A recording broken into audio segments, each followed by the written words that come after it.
बिस्मिल्लाहिर्रहमानिर्रहीम everyone welcome. आज हम एक न्यू सब्जेक्ट के साथ आपके सामने हाजिर हुए हैं। जैसा कि बीपीएससी के आप एस्पिरेंट हैं या एफपीएससी के किसी न किसी कम्पेटिटिव एग्जाम की आप लाजमी से तैयारी कर रहे हैं, जिसके लिए आप यहाँ पे हाजिर हुए हैं।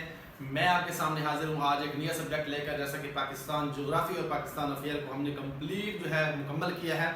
वो 2 लेक्चर इसी चैनल के ऊपर, उनकी जो 2 सब्जेक्ट की प्लेलिस्ट मौजूद है। अगर सिर्फ आप इसी सब्जेक्ट के ऊपर पहुंचे हैं, आपने यही वीडियो देखी है, तो आप 2 सब्जेक्ट वो भी तैयार कर सकते हैं।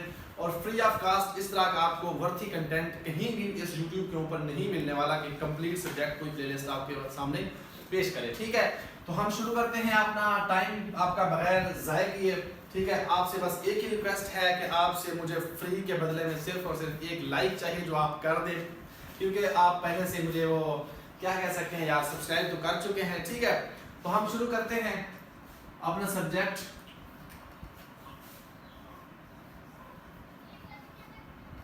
एवरीडे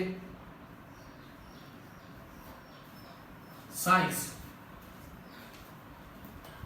ठीक है जी, तो एवरीडे साइंस ये एक ऐसा सब्जेक्ट है कि तकरीबन तमाम जो जनरल एग्जाम्स होते हैं उनके अंदर इसकी डिमांड होती है, ये मांगा जाता है। और इसका पोर्शन काफ़ी अच्छा वाला पोर्शन आता है आपको, जहाँ पे 0.25 यानी आधे नंबर से भी कम मार्क्स की जरूरत होती है। तो वहाँ पे एक पूरे सब्जेक्ट की क्या अहमियत हो सकती है आप जान सकते हैं। ठीक है, हमने पहले जो सब्जेक्ट कंप्लीट करवाए हैं पाकिस्तान अफेयर के ऊपर 14 लेक्चर हैं, और तकरीबन 5 लेक्चर जो हैं वो पाकिस्तान ज्योग्राफी के ऊपर हैं। ठीक है, तो आज हम एवरीडे साइंस को स्टार्ट करने लगे हैं, और इस लेक्चर के अंदर इंशाल्लाह पूरी तरह से आपको एक कंटेंट मिलेगा जो बीपीएससी के मुताबिक रिक्वायर्ड होता है। और इंशाल्लाह तमाम सब्जेक्ट को हम कंप्लीट करेंगे इसी चैनल के ऊपर।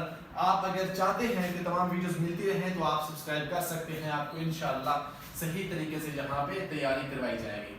और हाँ, अगर आप टेस्ट के साथ साथ इसके साथ लेक्चर के साथ असेसमेंट करना चाहते हैं, जो लेक्चर सुनते हैं उनका टेस्ट देना चाहते हैं, तो आप जो नंबर दिया गया है इस नंबर के ऊपर मैसेज करके ग्रुप में भी शामिल हो सकते हैं, जो कि पूरी तरह से क्लास का डायग्राम होता है। जो मैं पेड क्लास पढ़ा रहा था उसी को मैंने फ्री किया है, तो मतलब सेम वही पेड वाला हिसाब से मैं वहाँ पे फ्री ऑफ कास्ट टेस्ट भी ले रहा हूँ और लेक्चर्स भी डिलीवर कर रहा हूँ। ठीक है जी, तो हम अपना टॉपिक जो है आज का स्टार्ट करते हैं कि कायनात जो है, ये कायनात बनी है, मार्ज वजूद में आई है, तो उसके बाद ये साइंस और इसकी खोज हमने लगाना स्टार्ट की है। ठीक है, तो ये सारी चीज़ें जो है हमने तरतीब के साथ लेकर चलनी है और पढ़ना है। ठीक है, तो इल्म फल्कियात हम पढ़ने लगे हैं। इल्म फल्कियात, ये इल्म फल्कियात जो है, जिसे आप एस्ट्रोनॉमी कहते हैं, ये टर्म आपके लिए आज तकरीबन न्यू हो सकती हैं, कुछ जो नए स्टूडेंट होंगे उनके लिए, और मोस्टली हो सकता है कि सबके लिए भी न्यू हो सकती हैं, क्योंकि मैंने ये कोर्स जो है बिल्कुल ज़ीरो से स्टार्ट किया है। आप अगर कभी पहले इस सब्जेक्ट को टच भी नहीं किया तो इंशाल्लाह आप इस सब्जेक्ट को फुल फ्लैट तैयार करेंगे। ठीक है, तो इल्म फल्कियात जो है ये एस्ट्रोनॉमी से कहते हैं, कि जिसके अंदर तमाम जो स्टडी ऑफ हैवी बॉडीज होती है, ठीक है, जिसमें कायनात के अंदर कायनात बनी और बनने से पहले किस तरह से कायनात का वजूद बना। ठीक है, ये सारी हम तारीख और हिस्ट्री को देखेंगे और साइंस क्या कहती है। ठीक है, कुरान तो कहता है कि कुन फायकुन, अल्लाह ताला ने कुन फरमाया और फायकुन यानी हो गया, कितने दिनों में। ठीक है, 7 ज़मीनें, 7 आसमान, 7 दिन। ठीक है, सारी चीज़ें तरतीब के साथ। लेकिन साइंस की जो थ्योरी है हमने परमिशन के हिसाब से पढ़ना है, तो उसको हम लेकर चल रहे हैं। ठीक है, एस्ट्रोनॉमी जिसे हम कहते हैं स्टडी ऑफ, ठीक हो गया जी,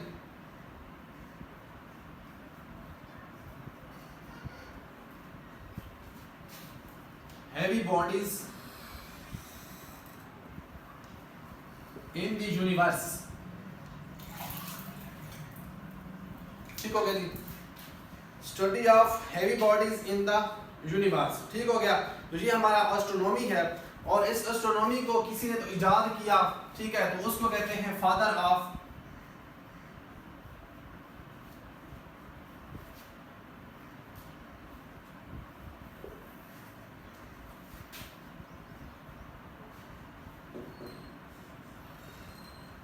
एस्ट्रोनॉमी, यानी उसको जिसने इस सब्जेक्ट को दरियाफ्त किया, जिस सब्जेक्ट को मुतारिफ करवाया, इंट्रोड्यूस करवाया, ठीक है, उसको कहते हैं निकोलस ठीक हो गया जी।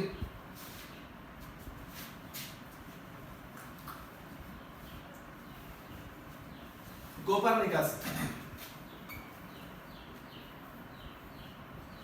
निकोलस कोपरनिकस जो है ये कौन है जी? निकोलस कोपरनिकस जो है ये वो बंदा है जिसने एस्ट्रोनॉमी का इल्म जो है इस पे खोज लगाई और कहा कि ये जो कायनात है इस कायनात का वजूद कैसे यहाँ पे आया और इसके अंदर कौन कौन सी बॉडीज हैं और उनको फिर डिफरेंट नामों से हम जानते हैं, जिसे प्लैनेट्स कहते हैं, आप गैलेक्सी कहते हैं, ठीक है, स्टार्स कहते हैं, स्प्लाइट कहते हैं, ये सारी टर्म्स इंशाल्लाह हम समझेंगे, ठीक है। तो फादर ऑफ एस्ट्रोनॉमी जो है ये निकोलस कोपरनिकस है जिसने एक थ्योरी दी थी। इस थ्योरी की वजह से इसने कहा, ठीक है, कि ये जो सन है, ये जो सूरज है, ये सोलर सिस्टम का सेंटर है, हेलियोसेंट्रिक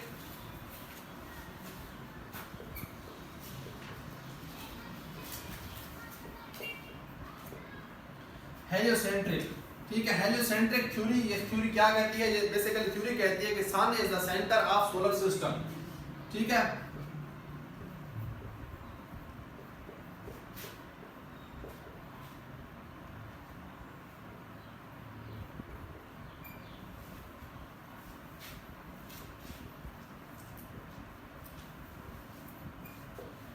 ठीक है, तो कौन बनता है जी? निकोलस कोपरनिकस जो है ये कहता है कि ये सन जो है, ये सूरज जो है, ये किसी जो हमारी कायनात का सोलर सिस्टम का जो हिस्सा है उसका क्या है जी? सेंटर है, ठीक है। तो इस क्योंकि हमारी जो गैलेक्सी है आगे जाके पढ़ने वाले हैं उसके अंदर एक ब्लैक होल कहा जाता है, उस ब्लैक होल को सेंटर माना जाता है। तो इसी तरह से सोलर सिस्टम का जो सेंटर है वो क्या है जी? कोपरनिकस के मुताबिक वो सन है, ठीक है, सूरज है। और फिर इसी को लेकर आगे गैलीलियो गैलीली जिसे कहते हैं आप, ठीक है, गैलीलियो गैलीली इसी की हिमायत में कहते हैं कि ये जो दरियाफ्त है इसके ऊपर वो काम करते हैं और कहते हैं कि बिल्कुल जी ये ठीक है। क्या नाम है जी? गैलीलियो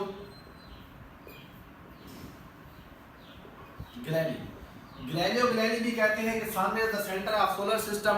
अच्छा, अब क्वेश्चन पूछा जा सकता है कि who is the father of astronomy? वहां पे क्वेश्चन आ जाता है, क्वेश्चन में हेलियोसेंट्रिक थ्योरी के बारे में पूछा जाता है कि कौन फादर है, और अगर निकोलस का नाम नहीं आता तो आता है गैलीलियो गैलीली का, तो आप गैलीलियो गैलीली को भी ठीक कर सकते हैं। लेकिन अगर गैलीलियो गैलीली और दोनों हैं, निकोलस हैं, तो आप क्या करेंगे? आप किसको ठीक करेंगे? निकोलस को ठीक करेंगे। समझ आ रही है? ठीक है। और वीडियो ब्लर तो नहीं कर रही है? लास्ट टाइम एक बार एक लेक्चर वीडियो ब्लर कर ली थी। नहीं है।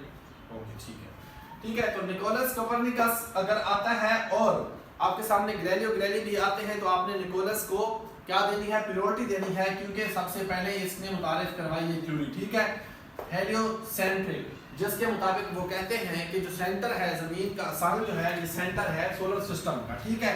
ये कौन कहते हैं? हमारे पास कौन है जी? गैलीलियो गैलीली है। अच्छा, गैलीलियो गैलीली कौन सी चीज को मुतारिफ करवाते हैं? हमारे पास यूनिवर्स के अंदर जो स्टडी है जिसे आप एस्ट्रोनॉमी कहते हैं, और दूसरी टर्म यहाँ पे यूज की जाती है, एक हमारे पास एस्ट्रोनॉमी है, दूसरी है कॉस्मोलॉजी। कौन सी चीज है जी? कॉस्मोलॉजी। आप ये टर्म सुनेंगे, ठीक है, प्लैनेटोलॉजी और इस तरह की, ठीक है, तो आपको न्यू लगेंगी, लेकिन वक्त के साथ साथ आपको ये चीज़ें जो हैं ऐसे ऐसे जब आप रिपीट करेंगे तो आपको अपनायत फील होगी, ठीक है, और आप कहेंगे कि वाकई ये चीज़ें तो मेरी पढ़ी हुई हैं, ठीक है। तो कॉस्मोलॉजी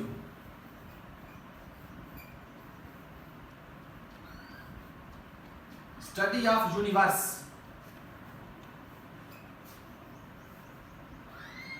स्टडी ऑफ यूनिवर्स। अब हमने पहले तो देखा है कि हैवी बॉडीज जो है, हैवी बॉडीज का जो मुताला है उसको एस्ट्रोनॉमी कहते हैं, और अब ये यूनिवर्स, अब यूनिवर्स की अगर मैं डेफिनेशन आपसे पूछूं तो आप क्या कहेंगे? आप कहेंगे कि जिसमें इंसान हूँ, जिसमें आसमान हो, जिसमें समंदर हूँ, जिसमें पहाड़ हूँ, वो यूनिवर्स है। लेकिन तो ये ऑथेंटिक डेफिनेशन नहीं है, ठीक है। ऑथेंटिक डेफिनेशन अगर आपसे पूछी जाए कि यूनिवर्स किसे कहेंगे आप, तो आप कह सकते हैं कि यूनिवर्स जो है हमारा तमाम जितना मैटर है, ठीक है, total matter with in time and space, total matter with in time and space. परेशान नहीं होना, मैं इन चीजों को रिपीट करता हूं। total matter within time and space। ठीक है, अब यहाँ पे इस total matter with in time and space के अंदर, कायनात के अंदर बनी हर चीज आ जाती है, चाहे वो लिक्विड फॉर्म में है, चाहे वो हार्ड फॉर्म में है, चाहे वो गैसेस की शक्ल में है, जो भी चीज है वो तमाम की तमाम इस डेफिनेशन के अंदर आ जाती है। अगर आपसे कोई इंटरव्यू में डेफिनेशन पूछता है या कहीं एमसीक्यूज आता है और आपसे पूछा जाता है कि यूनिवर्स जो है क्या है, ठीक है, और आगे ऑप्शन दिए जाते हैं कि जिसमें 7 समंदर हो, जिसमें 7 आसमान हो, जिसमें ज़मीन हो, ठीक है, आप कंफ्यूज नहीं होना। आपने देखना है कि जहाँ पे टोटल मैटर, ठीक है, total matter with in time and space. अब ये मैटर क्या है, यहाँ पे मैटर का मैटर भी हमें जानना होगा कि मैटर किसे कहते हैं, क्योंकि आपने तो अभी पहली बार इस डेफिनेशन सुनी है तो आपको फील होगा कि ये मैटर क्या है। तो मैटर को भी थोड़ा सा हम एलोबरेट करते हैं, ठीक है, लेकिन सबसे पहले आप देख लें कि हमने देखा अभी तक क्या है। हमने कुछ भी नहीं देखा। मैं बार बार चीज़ें जो है रिपीट करूँगा क्योंकि थोड़ी सी चीज़ें खुश्क हैं, लेकिन नामुमकिन नहीं है, इतना मुश्किल नहीं है, ठीक है। हमने देखा है कि एवरीडे साइंस के अंदर हमारी जो कायनात है, कायनात बनने से पहले की जो साइंस है, उस साइंस के अंदर कुछ नाम है, उन नामों को हम यूज़ करते हैं, ठीक है, उन नामों को हम यूज़ करते हैं और उसमें हम एस्ट्रोनॉमी जो है, इल्म फल्कियात, ठीक है, इस कायनात के जो एक बड़ी बड़ी जो बॉडीज़ हैं, हैवी बॉडीज़ हैं, study of heavy bodies in the universe, उसको हम कहते हैं एस्ट्रोनॉमी। कौन है? ओके, सुनो, मुझे दे दें। Study of heavy bodies, study of heavy body in the universe, हमने कहा इसको एस्ट्रोनॉमी कहते हैं। और एस्ट्रोनॉमी के अंदर इसको, इस पर स्टडी क्या की इसने, कौन सी चीज़ों पर स्टडी की, ठीक है, और कौन था वो? तो वो था फादर ऑफ एस्ट्रोनॉमी, जो था वो निकोलस था, ठीक है, निकोलस कोपरनिकस। आप इसको जिस तरह भी COPERNICUS प्रोनाउंस करना चाहे प्रोनाउंस कर सकते हैं, ठीक है। बेसिकली आपको समझ आनी चाहिए। बहुत सारे स्टूडेंट मैसेज करते हैं, सर हमारा तो BS उर्दू है या हमने अल्लामा इकबाल ओपन यूनिवर्सिटी से BS किया हुआ है, तो हमें तो इंग्लिश नहीं आती, हम इतना ज़्यादा माहिर नहीं है चीज़ों में। भाई यहाँ पे आपने रट्टा लगाना है, चीज़ों को समझना है और याद करना है, बस आपको वहाँ पे लिखना एक लफ्ज़ भी नहीं है, आपने देखना है और टिक लगा देना है, ठीक है। आपको सिर्फ और सिर्फ पढ़ना आना चाहिए और चीज़ें याद होनी चाहिए, ज़्यादा डिस्क्रिप्शन में आपको जाने की ज़रूरत नहीं है। इसलिए निकोलस का नाम अगर स्पेलिंग NICO की बजाय U भी होंगे तो आपको पता चल जाएगा, ठीक है। LUSLAS जो भी होगा आपको पता चल जाएगा, आप इतने तो पढ़े लिखे हैं, मुझे पता है, ठीक है। तो निकोलस कोपरनिकस जो है, जो एस्ट्रोनॉमी के फादर हैं, आपको मैं आज चीज़ें याद करवा के रट्टा लगवा के चलूँगा। थोड़ा सा टाइम आज हो सकता है कि पहले से ज़्यादा लेक्चर पे लग सकता है, लेकिन चीज़ें हमें याद रखनी है तो हमें क्या करना होगा, हमें चीज़ों को बार बार रिवाइज करना होगा, ठीक है। तो निकोलस कोपरनिकस जो है ये कौन है, ये एस्ट्रोनॉमी के फादर हैं। इसने थ्योरी कौन सी दी थी, मैंने आपको बताया हेलियोसेंट्रिक जो है इसने थ्योरी दी। कौन सी थ्योरी दी? हेलियोसेंट्रिक थ्योरी दी, जिसमें इसने कहा कि sun is the centre of our solar system, ठीक है, कि सोलर सिस्टम का जो सन है ना वो सेंटर है। उसके बाद गैलीलियो गैलीली जो है ये भी इसी के ऊपर बात करते हैं, इसी थ्योरी के ऊपर बात करते हैं और ये भी सपोर्ट करते हैं, ये भी बिलीव करते हैं कि एस्ट्रोनॉमी जो है, इल्म फल्कियात जो है, ठीक है, इसके ऊपर बात करते हैं सारे के सारे। उसके बाद हमने बात की कि अगर गैलीलियो गैलीली और निकोलस के अगर कंपैरिजन किया जाए और क्वेश्चन में दोनों आ जाए ऑप्शन में, तो आपको पता है कि जो असल फादर होगा उसी को हम पहले तरजीह देंगे, ठीक है। अगर वो नहीं है तो फिर हम कह सकते हैं गैलीलियो गैलीली, ठीक है। बाकी भी गैलीलियो गैलीली की काफ़ी सारी थ्योरीज हैं। हम साइंस को लेकर चल रहे हैं, हम कुछ दिन के लिए साइंसदान हैं, ठीक है। आपने आपको छोटा सा साइंसदान मान के चल सकते हैं आप। ओके, हम आते हैं कॉस्मोलॉजी के ऊपर। एक कॉस्मोलॉजी कॉस्मेटिक से निकलता है। कॉस्मेटिक आप अच्छे तरीके से जानते होंगे, आप इस दौर में रह रहे हैं, ठीक है। तो कॉस्मेटिक और एस्थेटिक, ठीक हो गया। तो कॉस्मोलॉजी जो है स्टडी ऑफ यूनिवर्स है। यूनिवर्स के अंदर पूरी कायनात की बात हो रही है। यहाँ पे एक गैलेक्सी की बात नहीं हो रही, एक प्लेनेट की बात नहीं हो रही, एक स्टार की बात नहीं हो रही, एक सैटेलाइट की बात नहीं हो रही, पूरी कायनात की बात हो रही है। और पूरी कायनात के अंदर हमने कहा total matter with in time and space, ठीक है। अब ये चक्कर जो है ना टाइम एंड स्पेस का, मैंने आपको पहले बता दिया कि थोड़ा सा यहाँ पे चक्कर लगेगा टोटल मैटर क्या होता है, ठीक है। तो मैटर को अगर हम देखें तो मैटर के अंदर हम 3 चीजें देखेंगे, ठीक है। सबसे पहले हम मैटर की डेफिनेशन करेंगे कि हर वो चीज, ठीक है, जो मैस रखती हो, वजन रखती हो और जगह घेरती हो, ठीक है। हम थोड़ा सा यहाँ पे देखेंगे, ये थोड़ा इधर से अरेंज कर देते हैं क्योंकि आपने ये लिख लिया अभी, ठीक है। हम इसी डेफिनेशन को एलैबोरेट कर रहे हैं थोड़ा सा कि ये वर्ड मैटर जो है इसके अंदर पूरी कायनात छुपी हुई है। तो हम इसको थोड़ा सा खोलते हैं, ठीक है। METTER, मैटर, हर वो चीज की डेफिनेशन आप बहुत अरसा से सुन रहे हैं। हर वो चीज जो मैस रखती है, मैस और वजन रखती है,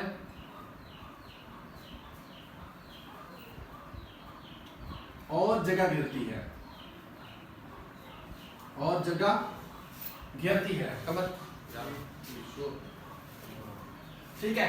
तो हर वो चीज जो मैस और वजन रखती है और जगह घेरती है, ये तारीफ आप देख लें, इसको थोड़ा सामने मजीद फिर देखना है।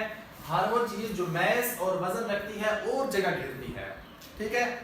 मैटर की डेफिनेशन कर रहा है, इस मैटर के अंदर ही सारा मैटर छुपा हुआ है, इसलिए ये आपको आना बहुत जरूरी है कि मैटर बेसिकली क्या है। तो मैटर बेसिकली इसकी डेफिनेशन आपने देख ली है, हर वो चीज जो मैस रखती है और वजन रखती है और जगह घेरती है। अब ये मैस क्या है, ठीक है। उसके बाद वेट क्या है,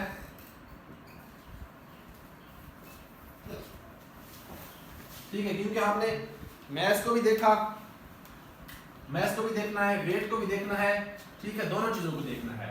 तो मैटर की समझ में आ गई। अब मैस क्या है, मैस। अब वजन तो आपको पता है कि मेरा वजन है, आपका वजन है, लेकिन वजन का हम तयन किस तरह करते हैं वो भी थोड़ा सा बात करते हैं। मैस हर वो चीज जिसके अंदर या हर वो जिस्म जिसमें जितनी मिकदार में लिक्विड भरा हुआ है। अब मेरी बॉडी है ना, इसके अंदर यहाँ पे आपको ये नजर आ रहा है गोश्त है, ठीक है, मीट है, उसके अंदर पानी है, खून है, रगे हैं, ठीक है, ये सारे का सारा लिक्विड है, बोन्स हैं, हड्डियां हैं, ठीक है, गैसेस हैं, ऑक्सीजन जा रही है, ठीक है।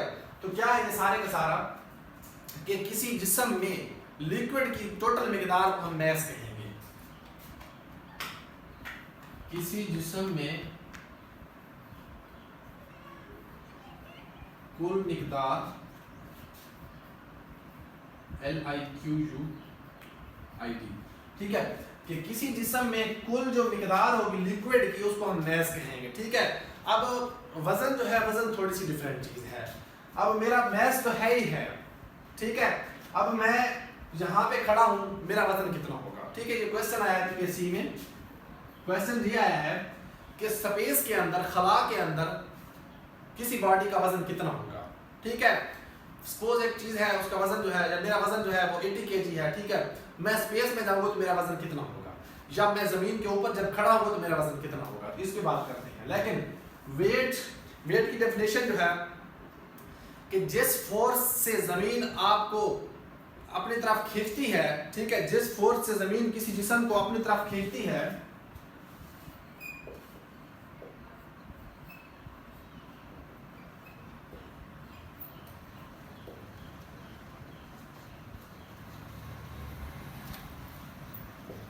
जिस फोर्स से जमीन किसी जिस्म को खींचती है उसको हम वजन कहते हैं, ठीक है।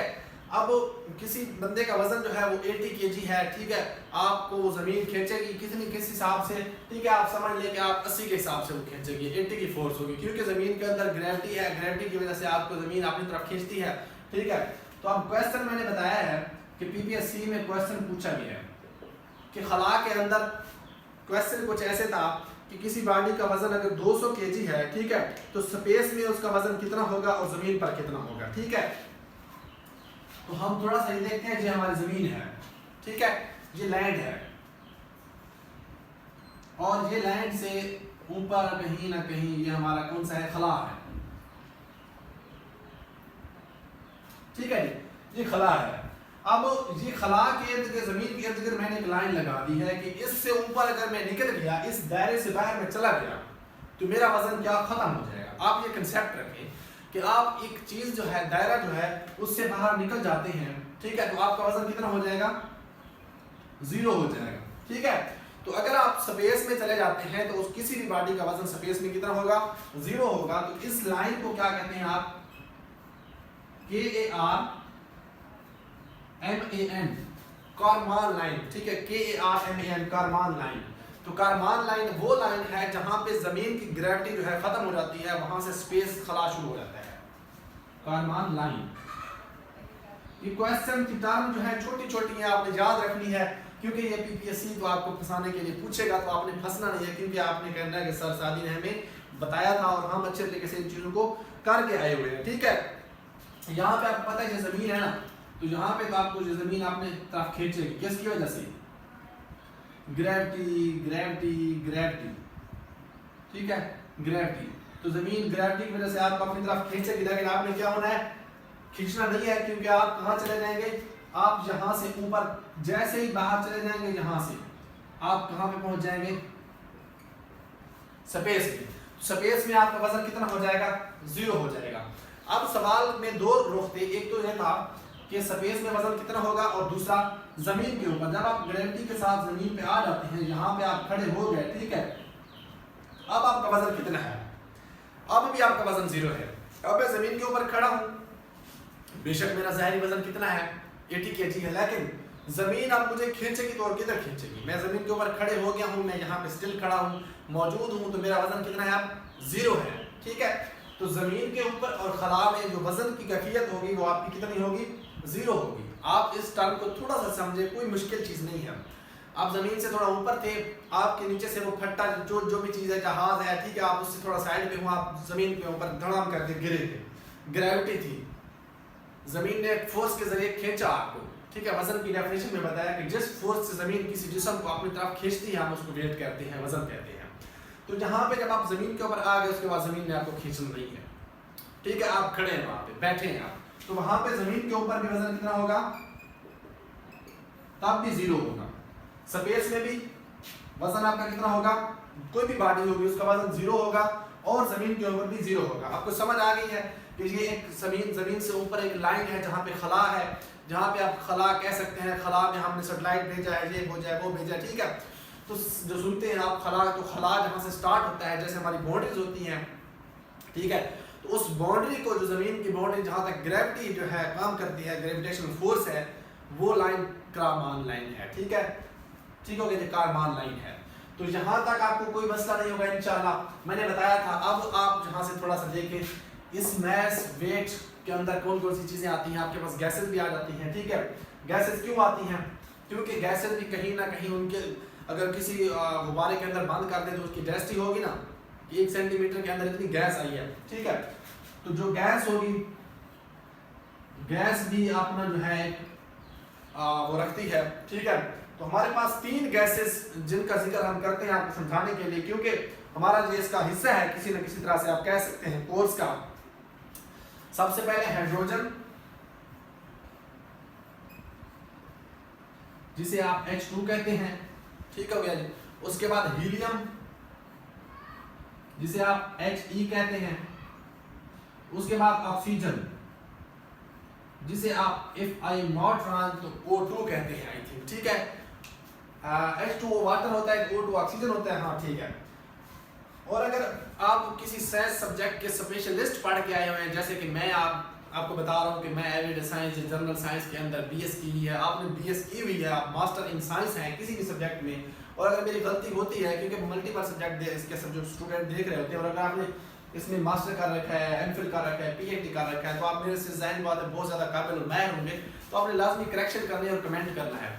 और अगर वैसे आपने कोई मेरी करेक्शन के अलावा भी आपको लगता है कि मेरे एप्रिसिएशन के हवाले से या किसी चीज़ की करेक्शन के हवाले से बेहतरी के लिए कमेंट बनता है, तो आपने लाजमी एक कमेंट छोड़ना है। आपकी कमेंट जो है मुझे मोटिवेशन मिलती है, मैं बैठा होता हूँ, जब मैं कमेंट पढ़ता हूँ तो नेक्स्ट लेक्चर में देने के लिए स्टार्ट हो जाता हूँ, क्योंकि मेरी जो मोटिवेशन है, जो फ्यूल है, मेरा जो पेट्रोल है, जो ऑयल है, बिल्कुल बहुत महंगा है, लेकिन आपका कमेंट जो है वो उसको फिल कर देता है, तो मैं नेक्स्ट लेक्चर डिलीवर कर देता हूँ, ठीक है। तो जहाँ तक आपने देखा है, हमने क्या देखा, कुछ मुश्किल नहीं देखा। हमने एस्ट्रोनॉमी को देखा, कॉस्मोलॉजी को देखा, ग्लेरियोग्राफी को देखा, उसके बाद हमने हेलियोसेंट्रिक थ्योरी को देखा, उसके बाद हमने थोड़ा सा डेफिनेशन को देखा, जिसमें हमने सिंपल डेफिनेशन देखी है कि यूनिवर्स के अंदर total matter with in time and space, ठीक है। अब हमने मैटर को देखा कि मैटर में क्या क्या है, तो मैटर के अंदर मैस था और वेट था, ठीक है। और वजन के बारे में हमने थोड़ा सा देख लिया, और एक जो बॉडी है, जो उसका जिस्म है, उसका लोथड़ा है, जो भी चीज़ है, उसका जितना भी मिकदार में लिक्विड होगा, जो चीज़ होगी, उसको हम मैस कहते हैं। उसकी शेप डिफरेंट हो सकती है, लेकिन उसका वजन जो है वो कभी भी 0 नहीं हो सकता, ठीक है। ओके, मैस 0 नहीं हो सकता, वेट जो है 0 हो सकता है, मैस हमेशा कांस्टेंट रहेगा। ओके हो गया। तो यहाँ तक हमने ये चीज़ें देख ली। आपने स्क्रीनशॉट बनाना है तो बिल्कुल मैं नहीं बनाने दूंगा।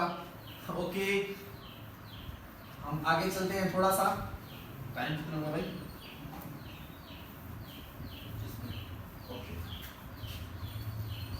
ठीक है जी, आप लोगों से मैंने कोई फीस नहीं लेनी, सिर्फ फीस जो है वो एक लाइक है, एक कमेंट है, और अगर आपको कोई बहुत प्यारा इंसान है जिसे आप चाहते हैं कि वो भी कामयाब हो, या आपको लगता है कि मेरा लेक्चर उसको कोई ना कोई पॉजिटिव चीज़ देगा, तो आप उसके साथ ज़रूर शेयर करेंगे, या आपके साथ किसी ने शेयर कर दिया है क्योंकि आप उसके लिए अजीज़ थे, ठीक है, तो अपने अजीज़ों के साथ हमेशा मुझे भेजते रहें ताकि मैं आप लोगों को सर, ठीक है। तो हमने पहले देखा एस्ट्रोनॉमी को, कस्मोलॉजी को, ठीक है। अब हम थोड़ा सा देख लेते हैं कि हमारा जो कायनात है, कायनात का वजूद साइंस के मुताबिक किस तरह हुआ, ठीक है। आपने एक थ्योरी सुनी होगी जिसको कहते हैं बिग बैंग थ्योरी। कौन सी?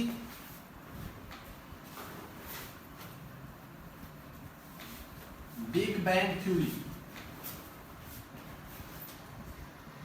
बिग बैंग थ्योरी बेसिकली क्या कहती है? बिग बैंग थ्योरी बताती है कि कायनात जो है किस तरह से वजूद में आई और इसका जो उम्र है वो कितनी है, ठीक है। तो बिग बैंग थ्योरी के अकॉर्डिंग तकरीबन 13.7 बिलियन ईयर्स, और अगर वो राउंड अबाउट क्वेश्चन पूछता है तो वो कह देता है कि 14 बिलियन 14 बिलियन ईयर्स, ठीक है। 14 बिलियन ईयर्स पहले एक एक्सप्लोजन होता है, एक धमाका होता है, बिग बैंग होता है, जिसके नतीजे में कायनात का वजूद, हमारे वजूद हुआ, ठीक है। कायनात जो है बनी, ठीक है। कब? तकरीबन 13.7 बिलियन ईयर। अगर एग्जैक्ट फिगर पूछेगा 13.6 फिगर भी कहा है, 13.7 भी कहा गया है, लेकिन 14 बिलियन भी कहा गया है। ये क्वेश्चन के नेचर पर डिपेंड करता है। आपने ये चीज ध्यान में रखनी है कि क्वेश्चन की नेचर जो है वो हो सकती है, अगर वो 13.6 होगा तो 7 नहीं होगा, अगर 7 होगा तो 14 बिलियन पूरे नहीं होगा, ठीक है। मतलब डिफरेंस काफी ज्यादा होता है ताकि आप क्वेश्चन को पहचान पाए। तो आपने क्या करना है, 13.7 या फिर 14 बिलियन दोनों को कह सकता है। तब क्या हुआ है? एक एक्सप्लोजन हुआ, एक धमाका हुआ,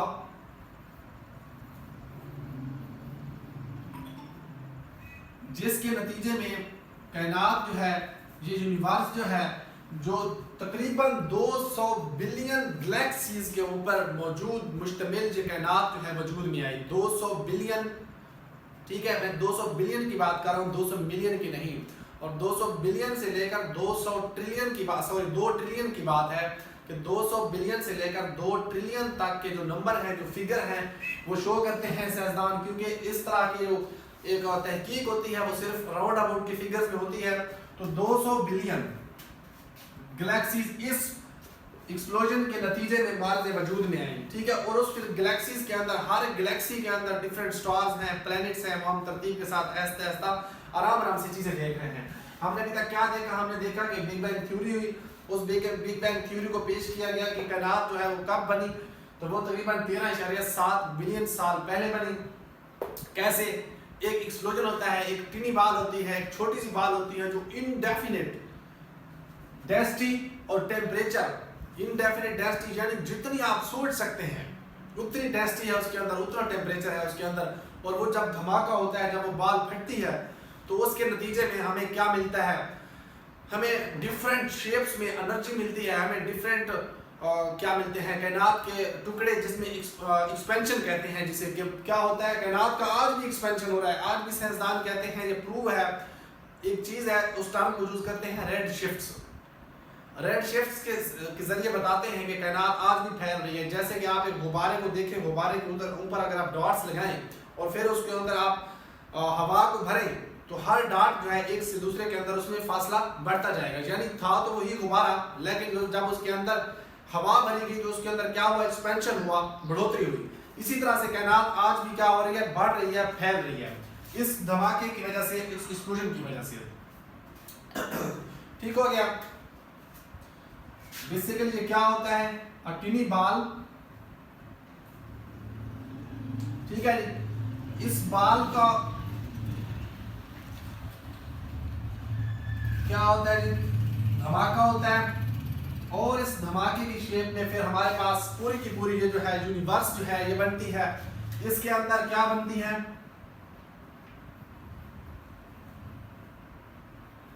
डिफरेंट गैलेक्सीज, जिनके नंबर मैं पहले आपको बता चुका हूँ। तकरीबन 200 बिलियन गैलेक्सीज जो हैं मार्ज वजूद में हैं, ठीक है। अच्छा, ये जो बिग बैंग थ्योरी है, इसको बेसिकली कौन लेके आया जी? George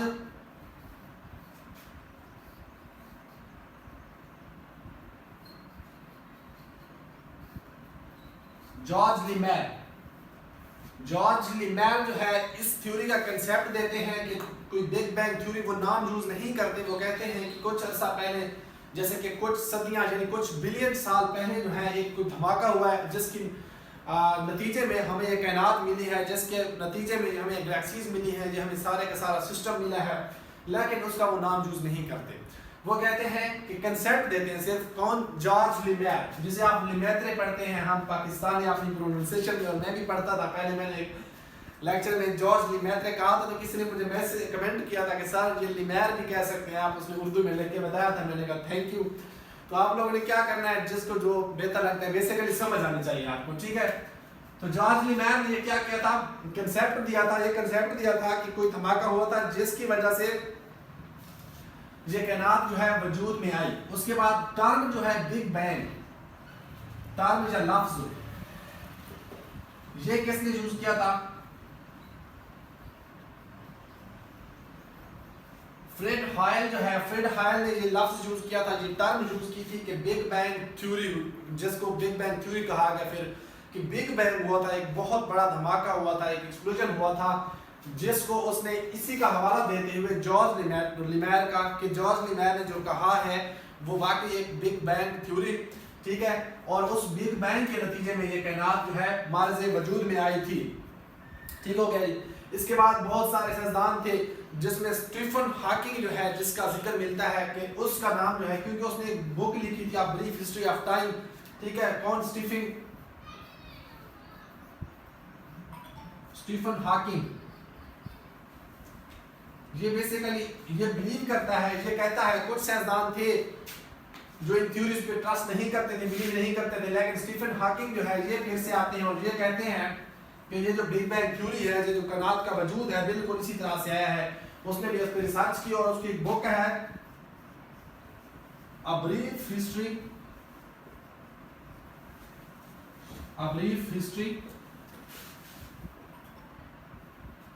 of time.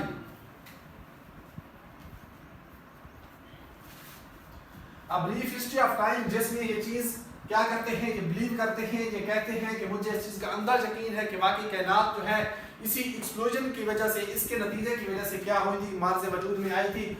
और जो जॉर्ज लीमैर की थ्योरी जो है, जॉर्ज लीमैर की थ्योरी जो है ये बिल्कुल ठीक है, और फ्रेड हायल की जो थ्योरी है, जो नाम है, जो टर्म है, ये ठीक है, ठीक हो गया। तो कौन है जी, स्टीफन हॉकिंग। स्टीफन हॉकिंग भी कहते हैं कि हम इस चीज पे बिलीव करते हैं। हमने अब तक क्या देखा है, हमने अभी तक जो देखा है, हमने बिग बैंग देखा, उसके 13.7 बिलियन साल पहले। आज मैं चीजें रिवीजन क्यों कर रहा हूँ, बार बार क्यों बता रहा हूँ, क्योंकि आज का थोड़ा सा टॉपिक जो है वो खुश्क है, मुश्किल है, लेकिन नामुमकिन नहीं है, ठीक है। तो बिग बैंग थ्योरी जो है तकरीबन 14 बिलियन साल पहले हुई। इसको कौन लेके आते हैं इस थ्योरी का कंसेप्ट, तो इसमें कंसेप्ट लिखना है आपने, बिल्कुल वाज़ेह कि कंसेप्ट, सिर्फ इसका नाम तब नहीं था थ्योरी का, ठीक है। अच्छा, इसका कंसेप्ट देते हैं जॉर्ज लीमैर, और उस टर्म को फिर यूज करते हैं फ्रेड हायल, और उसके बाद उसके सपोर्टर में से सबसे जो ज्यादा बिलीव करने वाले थे वो कौन थे जी, हमारे पास स्टीफन हॉकिंग है। और स्टीफन हॉकिंग की जो किताब है a brief history of time, जो उसने लिखी थी, उसके अंदर इस चीज ने, उस किताब के अंदर उसने एतराफ किया, उसने कहा कि मैं बिलीव करता हूँ कि ये जो कायनात का वजूद है इसी तरह से एक टिनी बाल के एक्सप्लोजन से और नतीजे में कायनात बनी, ठीक हो गया। यहाँ तक आप लोग उम्मीद है क्लियर हो गए होंगे। मैंने आपको फिगर्स बताए, 200 प्लस बिलियन जो हमारे पास गैलेक्सीज हैं। अच्छा, अंदाजा लगाएं, हमारी जो गैलेक्सी है वो एक गैलेक्सी है जिसे हम मिल्की वे कहते हैं, डिफरेंट नाम होते हैं, नाम है, ठीक है। यार साइलेंट रहेगा, ठीक है। तो जो गैलेक्सी है हमारी मिल्की वे गैलेक्सी, एक गैलेक्सी है। अंदाजा लगाएं कि 200 बिलियन गैलेक्सीज कितनी बड़ी कायनात है, जिसके अंदर हम अभी तक अपनी मिल्की वे गैलेक्सी को भी पूरी तरह से नहीं कर पाए, क्योंकि हम एक सन, एक प्लेनेट जमीन, इसके ऊपर रह रहे हैं, और बाकी जो है हम क्या कर रहे हैं, अज्यूम कर रहे हैं, बहुत सी चीजें साइंसदान और साइंस इस खोज में लगी हुई है, ठीक हो गया। तो यहाँ तक हो गया 200 बिलियन तक। अगर हम देखें ओवरऑल, हमने सारे के सारे नहीं पढ़नी, कमीशन के हवाले से हमने पढ़ना है, तो हमने सिर्फ और सिर्फ एक गैलेक्सी के बारे में पढ़ना है, और वो हमारी अपनी गैलेक्सी है, गैलेक्सी मिल्की वे, ठीक है। हम उसको देखते हैं, बल्कि इधर ठीक है। अच्छा,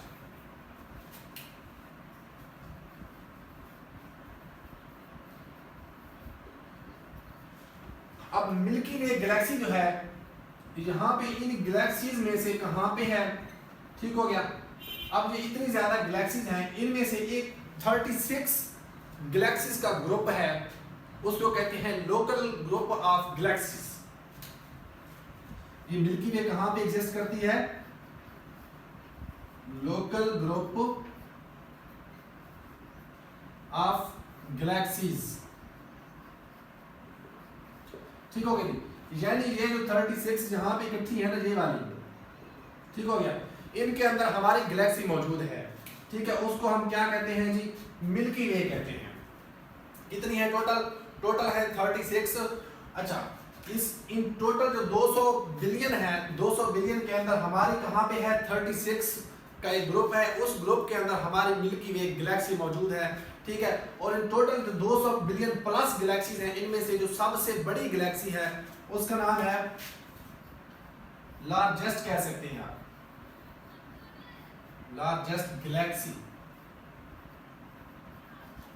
इन द यूनिवर्स, ठीक है। अच्छा, ये लार्जेस्ट और स्मॉलेस्ट कैसे होते हैं, गैलेक्सी का हुजम जाने हम कैसे मेजर करते हैं, तो गैलेक्सी को हम मेजर करने के लिए उसके ऊपर जो मौजूद सन्स होते हैं, सूरज होते हैं, स्टार्स होते हैं। स्टार एक तो होता है जो हम रात को काउंट करते हैं जब फ्री होते हैं, वो वाला स्टार नहीं, ठीक है, वो स्टार हमारे अलग हैं।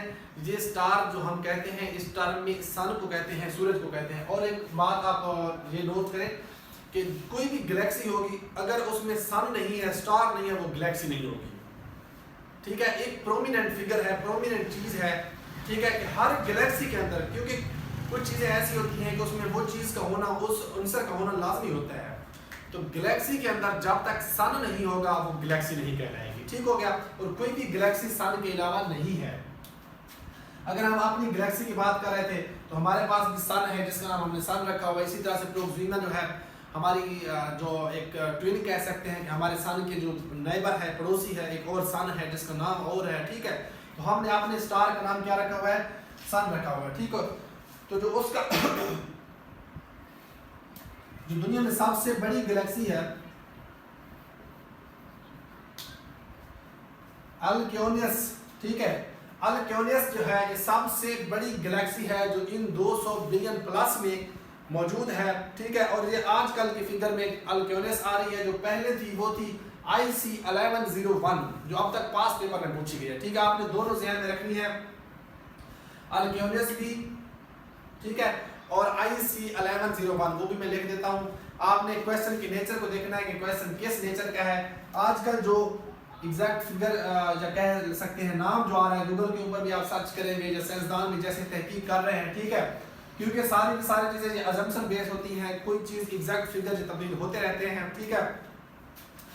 तो जो पहले थी वो थी IC 1101, ठीक हो गया, IC 1101 ये सबसे लार्जेस्ट थी। लेकिन अब जो है वो कौन सी आ रही है, आपको मैंने बता दिया है, अल्क्योनियस अब आ रही है, ठीक है। उसके बाद हमारे पास नेक्स्ट चीज क्या है, प्रोमिनेंट मैंने बता दिया है। और स्मॉलेस्ट जो है, smallest Galaxy, smallest Galaxy in the universe जो है वो है आपके पास सिग 2, सिग भी कह सकते हैं आप, इसे सिग 2 भी कह सकते हैं, ठीक है। आपको जैसे समझ आया, SEGUE, ठीक है। आगे जो है 2 सीधा जो आपका काउंटिंग वाला 2 होता है, ठीक है। तो ये स्मॉलेस्ट भी है और ये लार्जेस्ट है हमारे पास, ठीक है। दोनों की दोनों मैंने आपको लिखवा दी है, बता दिए, ताकि आपको कंफ्यूजन ना रहे, ठीक हो गया जी। यहाँ तक हमारा टॉपिक गैलेक्सीज का हो गया फाइनल। अब हम थोड़ा सा अपनी गैलेक्सी को थोड़ा सा पर्सनली देखते हैं कि हम अपने लोकल ग्रुप ऑफ गैलेक्सीज में अपनी गैलेक्सी को ढूंढने की कोशिश करते हैं। स्पीड ज्यादा तो नहीं है, ओके।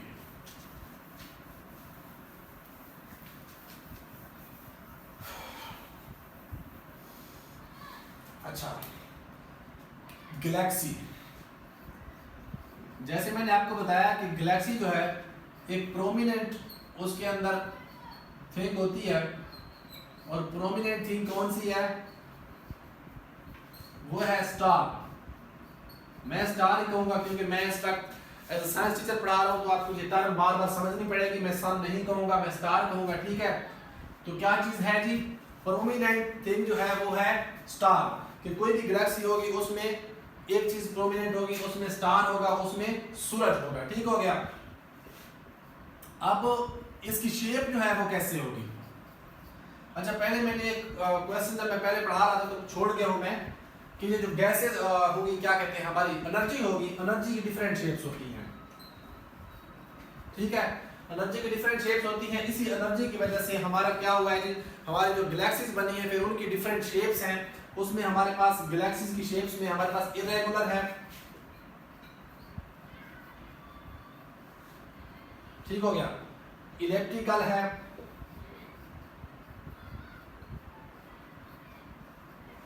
और तीसरी शेप कौन सी है, तीसरी शेप आपने कमेंट करना है, मुझे इस वक्त याद नहीं है, ठीक है। एक इरेगुलर है, बल्कि हाँ डिस्क, क्योंकि वो हमारी जो अपनी क्या कह सकते हैं गैलेक्सी है उसकी शेप जो है ये डिस्क है या स्फेरिकल है, ठीक है। डिस्क या स्फेरिकल, ठीक हो गया जी, ओके। तो शेप किस तरह के हमारे इस गैलेक्सी की, क्योंकि हम अपनी मिल्की वे गैलेक्सी को पढ़ रहे हैं।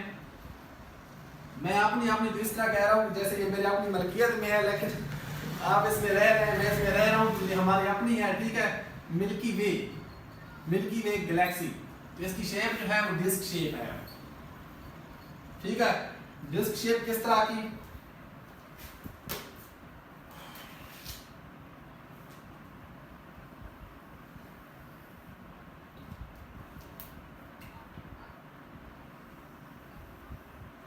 ठीक है। कुछ यूं जो है डिस्क शेप में हमारी ये मिल्की वे है। आप तकरीबन 7वीं क्लास की जो साइंस है उसमें देखें तो आपको इस तरह की शेप नजर आती है, और उसके ऊपर बने हुए थे इस तरह से, यहाँ पे सपोज के ऐसे बना होता है, जो आपके हैं क्या कहते हैं प्लैनेट्स हैं वो बने नजर आते हैं, ठीक है।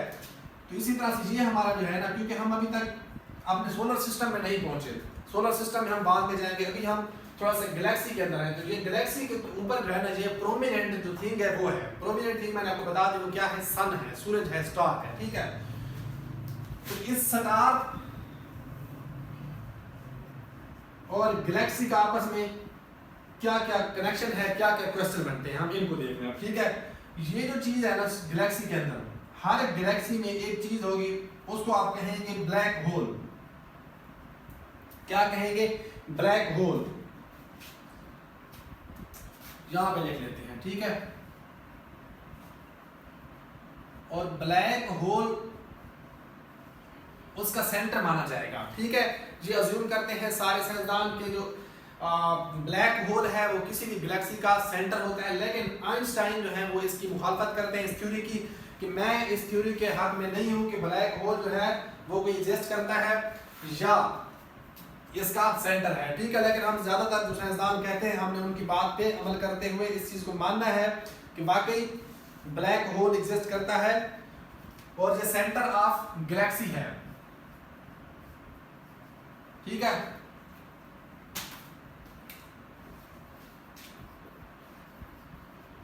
उम्मीद है आपको समझ आ रही होगी, समझ नहीं आ रही तो थोड़ा चीजों को रोक के देखें फिर से बार बार, ठीक है। और थोड़ा सा खुश्क है लेकिन बहुत मजे का लेक्चर है। आपको मैंने बताया है गैलेक्सी की डेफिनेशन बताई है, उसके बाद उसमें प्रोमिनेंट थिंग बताई है, उसके बाद उसकी मैंने शेप बताई है कि स्फेरिकल या कौन सी दूसरी डिस्क शेप, ठीक है। उसके अंदर थोड़ी सी हम इसकी कैरेक्टरिस्टिक्स हैं गैलेक्सी की। एक कैरेक्टरिस्टिक्स ये है कि उसका ब्लैक होल होगा, वो उस गैलेक्सी का सेंटर माना जाएगा, ठीक है। उसके बाद कोई भी चीज है, जैसे कि हमें पता है कि हमारी अर्थ है, अर्थ का डायमीटर है, इसी तरह से यहाँ से यहाँ तक, यहाँ से यहाँ तक इसका डायमीटर है। इसके डायमीटर के बारे में क्वेश्चन पूछा जाता है कि जो गैलेक्सी है उस गैलेक्सी का डायमीटर कितना है टोटल, ठीक है। दूसरी चीज क्या है, डायमीटर। हम अपनी गैलेक्सी, अब ये मिल्की वे है आपकी, ठीक है। अब बाकी सारे को नहीं पढ़ रहे क्योंकि हमने 200 बिलियन तो नहीं पढ़ने ना, हमने सिर्फ इस 36 के ग्रुप में से, इस लोकल ग्रुप में से सिर्फ और सिर्फ अपने जो क्या है हमारे पास मिल्की वे है, हमें सिर्फ वो पढ़नी है, ठीक है। डायमीटर जो है इसका 1,00,000 लाइट ईयर। कितना? 1,00,000 लाइट ईयर। ये क्वेश्चन बना है और ये कमीशन पूछता है 1,00,000 नूरी साल जिसे आप कह सकते हैं, या लाइट ईयर। ये लाइट ईयर बार बार यूज होगा, तो आगे ये टर्म जाके मैं थोड़ा सा समझा देता हूँ कि लाइट ईयर क्या है, या हम आगे पढ़ते हैं, लेकिन इसकी थोड़ी सी कैरेक्टरिस्टिक्स हम देख रहे हैं, इसके जो मुतल्लिक क्वेश्चन बनते हैं। ठीक है, एक तो ब्लैक होल होगा जो इस गैलेक्सी का सेंटर माना जाएगा, और दूसरी चीज क्या होगी, डायमीटर होगी, कि डायमीटर टोटल यानी इसका कितना है। उसके बाद अगर ये सन है, हमें पता है, और ये सन क्या करता है, इसके ऊपर घूम रहा है, और ये इसके क्या है, बाजू है। ठीक है, इसके बाजू हैं, इसके आर्म हैं। ठीक है, तो इसका भी तो नाम होगा। अब इसके आपको नजर आ रहा है कि इसके रिंग्स जो हैं वो काफी सारे, ये भी रिंग है, ये भी रिंग है, ये भी रिंग है, लेकिन जिसके ऊपर सन बना हुआ है उस सन के बारे में भी क्वेश्चन है कि उस गैलेक्सी का कौन सा रिंग है जिसके ऊपर सन एग्जिस्ट करता है। ठीक है, और इसका जो क्या है, स्पीड कितनी है, कितनी स्पीड से, एक ये क्वेश्चन बना है, और इसका जो फासला है, ठीक है, डिस्टेंस, ब्लैक होल से डिस्टेंस कितना है। ठीक हो गया, और इसकी स्पीड कितनी है, और ये एक चक्कर कितने टाइम में मुकम्मल करता है, राउंड। ठीक हो गया, क्वेश्चन क्या क्या बनता है जी, एक राउंड कितने में मुकम्मल करता है। तो एक राउंड की अगर बात करें तो इसमें कन्फ्लिक्ट है थोड़ा सा। पहले जो आता था वो 220 बिलियन ईयर्स कहा जाता था। ठीक है, कि 220 बिलियन ईयर्स जो है एक चक्कर मुकम्मल करने में इसको लगते हैं। ठीक हो गया, एक राउंड को 220 से 250 दोनों आप कह सकते हैं। ठीक है, 220 भी कह सकते हैं, 250 भी कह सकते हैं।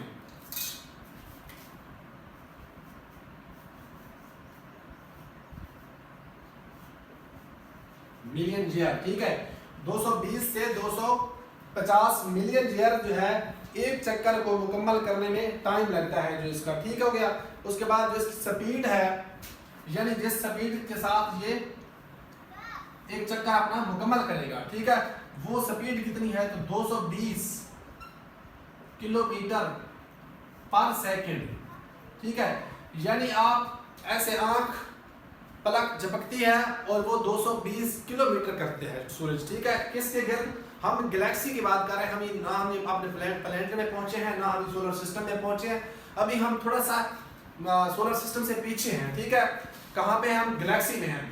तो सन जो है एक चक्कर अपना कितने टाइम में मुकम्मल करता है, 220 से 250 मिलियन साल में। ठीक है, उसके बाद जो इसका स्पीड है वो कितनी है, यानी एक चक्कर मुकम्मल करने की, तो एक सेकंड के अंदर 220 किलोमीटर करता है। ठीक है, और टोटल डायमीटर जो है वो कितना है, 1,00,000 लाइट ईयर है, और जो डिस्टेंस है सूरज से गैलेक्सी का, तो वो 30,000 और जो है लाइट ईयर जो है इसका डिस्टेंस है सूरज से लेकर ब्लैक होल तक। ठीक हो गया, कितना, 30,000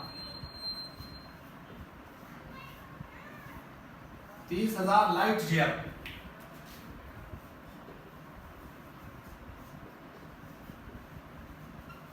तीस हजार लाइट ईयर जो है इसका टोटल जो है वो फासला है सूरज से ब्लैक होल तक। ठीक है, हमने क्या देखा, हमने गैलेक्सी देखी, गैलेक्सी की डेफिनेशन देखी, उसके बाद उसकी शेप देखी, शेप के अंदर हमने 4-5 चीजें देखी हैं, डायमीटर उसका देखा है, उसके बाद उसकी स्पीड देखी है, डायमीटर कितना है, टोटल 1,00,000 जो है लाइट ईयर जो है उसका डायमीटर है। और उसके बाद अच्छा क्वेश्चन है कि डायमीटर लाइट ईयर और दूसरा जो है अपना किलोमीटर एक की कहाँ काउंट होते हैं, जब हम बहुत ज्यादा, जिसका हम माइंड है, इंसानी माइंड, इंसानी ज़हन तस्लीम तसव्वुर नहीं कर सकता। ठीक है, उस फासले को मापने के लिए क्या करते हैं, हम लाइट ईयर का इस्तेमाल करते हैं। ठीक है, ओके हो गया, ये डिस्टेंस का है। ठीक हो गया, इसका डायमीटर, उसके बाद स्पीड, उसके बाद हमारे पास क्या है, डिस्टेंस, उसके बाद एक चक्कर कितने अरसे में मुकम्मल करता है। तो यहाँ तक हमारे पास क्वेश्चन जो है हो गया गैलेक्सी के अबाउट, हमारे सन के अबाउट। और एक बाजू की मैंने बात की थी, हाँ, ये कि जिस बाजू के ऊपर जो है ये सन स्टार जो है खड़ा है, इसको कहते हैं ओरियन स्पर। ORIONSPUR, ठीक है। ये बाजू है, आप बाजू कह सकते हैं, ठीक है। इसका आर्म है किसका? गैलेक्सी का, इस गैलेक्सी मिल्की वे का, जिसके ऊपर हमारा सूरज मौजूद है। वो कौन सी है? ओरिएंट पर, ठीक है। ये क्वेश्चन पूछा गया है, मैं खुद से नहीं कह रहा, ठीक है। तो ये क्वेश्चन इस तरह के एवरेडेज साइंस में आपको देखने को मिलेंगे और फिर आप कहेंगे कि ये क्वेश्चन कहाँ से आया। तो ये क्वेश्चन इस लेक्चर से आया और यहाँ से आया, ठीक है। क्योंकि आप कह देते हैं कि फलां बुक से पेपर उठाता है, फलां MCQs की किताब से उठाता है, फलां वेबसाइट एग्जाम वीडा टेस्ट पॉइंट फलां से। कभी भी वो किसी वेबसाइट से नहीं उठाता, कभी वो किसी सब्जेक्ट से नहीं, वो किताब से नहीं उठाता, किसी वेबसाइट से नहीं उठाता, वो यहाँ से उठाता है, इस सब्जेक्ट से उठाता है। और आपको सब्जेक्ट पढ़ना होता है, इसलिए कहता हूँ सब्जेक्ट वाइज स्टडी करें। हाँ, कोई क्वेश्चन मैंने जैसे पहले कहा कि कोई रह गया हो, कोई मिस हो गया, तो आपने लाजमी वो क्या करना है? कमेंट करना है, ताकि मुझे भी पता चले, ठीक है। तो यहाँ तक हमारा तकरीबन आज का जो टॉपिक है वो कंप्लीट होता है। हम कल जो है इंशाल्लाह अपने सोलर सिस्टम को स्टार्ट करेंगे दूसरे लेक्चर से, क्योंकि जो मेरी कैपेसिटी है, शदीद गर्मी है और मेरे पास इतनी ज़्यादा सहूलत नहीं है कि मैं अपने आप को थोड़ा सा वो रख पाऊँ, ठीक है। तो आप लोगों के लिए मैं कोशिश कर रहा हूँ अपनी तरफ से, तो आपने सिर्फ कोशिश करनी है और लाइक करना है और एक कमेंट लाजमी करना है, ठीक है जी। अस्सलाम वालेकुम, जज़ाकल्लाह खैर।